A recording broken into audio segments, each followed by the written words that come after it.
দেখো আমার ছেলে তো খামাইটা সেও কেউ তো নাই, আমার তো আজকে খাইবার নাই, কিটা করতাম এখন। আর আমার ছেলেরে গাড়ি ডুয়েছে না কইয়া তারা উঠাইয়া লইয়া গেছে।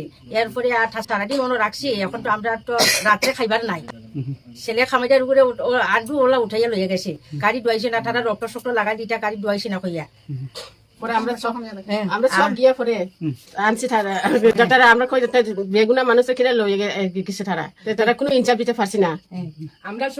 আমরা গ্রামের যত মহিলা, তারপরে আমরা ছেলের যত বন্ধুরা গেছিল, তারা সব আমরা থানার সেকেন্ড ওসিরে জিজ্ঞাসি যে আমরা কি কারণে আমরা ছেলেরা উঠে নিয়ে গেছে, হে কি অপরাধ করছে। জাস্ট কইছে যে রক্তওয়ালা গাড়ি আমি ধুইতে পারতাম না, সার্ভিসিং করতে পারতাম না, ওইটার কারণে তারা উঠে লইয়া গেছে। সেকেন্ড ওসি বলে কইছে যে কি কইছে কি আমার থানা আমার মর্জি, তার থানা তার মর্জিতে, আমার সার্ভিসিং আমার মর্জি।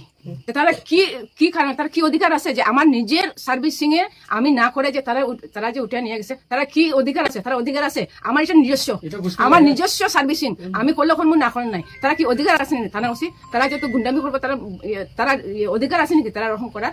আমরা চাই যাতে ভবিষ্যতে ওরকম যাতে থানার যেই হোক, ওসি হোক, সেকেন্ড ওসি হোক, যেই হোক, যাতে ওই জিনিসটা তারা না করে। আমার ইচ্ছা আমার মর্জি।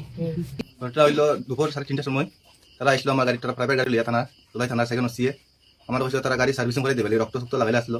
আমি কইছিলাম আমার শরীর খারাপ করে আমি যেতাম গিয়া, তারা কইছে না দোয়ান লাগবো, কই আমার তৈতে নাইলে উঠে নিবি কইছে থানার, দোয়া দিছি না, তারা আমার উঠে নিছে গিয়া থানা। পরে তো ছাড়িয়ে দিছে। পরে মানে সব মানে আমার দলাই সাধারণ সব মানুষ গিয়া খোয়াইতে ছুটিয়ে দিছে। তারপরে থানার নিতেও আমার মোবাইল তারা লয়া রাখি দিছে, আর আমার রুমও বন্ধ করে রাখি দিছে। তারা কত সময়? প্রায় 2 ঘন্টা 3 ঘন্টার মতো রাখি দিছে রুমের ভিতরে রাখিয়ে। তুমি কি কাজ করো? আমার তো আমার ওয়ার্কশপ আছে গাড়ি সার্ভিসিং এর। কোন জায়গায়? দলাই সদাগ্রাম থানার দাদু।